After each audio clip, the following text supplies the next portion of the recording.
dekat KLCM 2025 baru-baru ni kan, korang tengok dia punya lengan. Kenapa kebanyakan pelari maraton kan dia punya badan kurus-kurus? Kalau korang perasan lengan dia tu kan, macam ada muscle ke tak ada ni kan, nampak macam tulang je. Korang perasan tak macam tu? Yang sebenarnya kan, kebanyakan pelari maraton ni dia bukan tak ada masa tau untuk build up muscle. Dia sebenarnya kurus disebabkan dorang punya badan cuba nak beradaptasi dengan spesifik latihan yang diperlukan dalam long distance running. Apabila dorang buat benda ni semua, itu menyebabkan badan dorang kurus. Ada 5 sebab. Nombor 1 adalah badan dorang lebih fokus kepada endurance, bukan strength. Sebabnya dalam sukan maraton ni, dia hanya fokus kepada stamina dan juga endurance. Jadi buat apa nak bulky muscle kan? Kalau kita compare dalam 100 meter dan juga marathon, 100 meter punya runner, dia punya bulky kan muscle. Jadi diorang perlukan oksigen yang lebih dan juga tenaga yang lebih.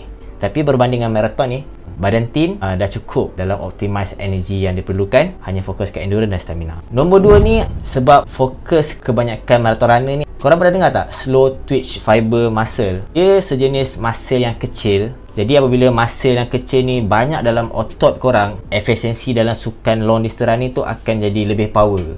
Maksudnya korang akan lebih boleh sustain untuk jarak yang panjang. Nombor 3 adalah jenis latihan. Fokus kepada jenis latihan banyak berlari lah. Buat long run, easy run. Jadi apabila pola latihan diorang lakukan ni sangat banyak dan sangat tinggi mileage dia, diorang akan bakar kalori yang terlampau tinggi tau. Jadi apabila diorang bakar kalori, itu menyebabkan diorang makin kurus. Nombor 4 adalah diorang fokus kepada energy efisiensi orang panggil. Sebabnya diorang perlukan satu badan yang ringan kan. Apabila badan diorang makin ringan, tenaga yang dihasilkan akan makin efisien. Itu sebabnya diorang elakkan dapat otot yang terlampau besar tau. Buat apa diorang nak bawa muscle mass yang tinggi kan? Yang banyak muscle mass, itu perlukan tenaga yang lebih kan. Sedangkan dalam sukan berlari maraton ni, diorang tak perlukan benda tu semua tau. Kalau boleh seringan yang boleh badan tu, maksudnya diorang akan lebih laju. Yang terakhir adalah nutrisi. Kebanyakan pelari-pelari maraton ni diorang fokus kepada carbs dan juga lean protein. Diorang tak ada makan-makan benda merepek ni kan. Kalau diorang nak pastikan prestasi diorang ke tahap yang lebih tinggi lah. Bila diorang berlari, diorang top up balik makanan benda tu semua, akan memastikan badan diorang akan lebih lean dan lean. Itu korang perasan diorang punya badan macam postur tulang kan. Tapi otot diorang memang akan nampak overshadow diorang punya fat.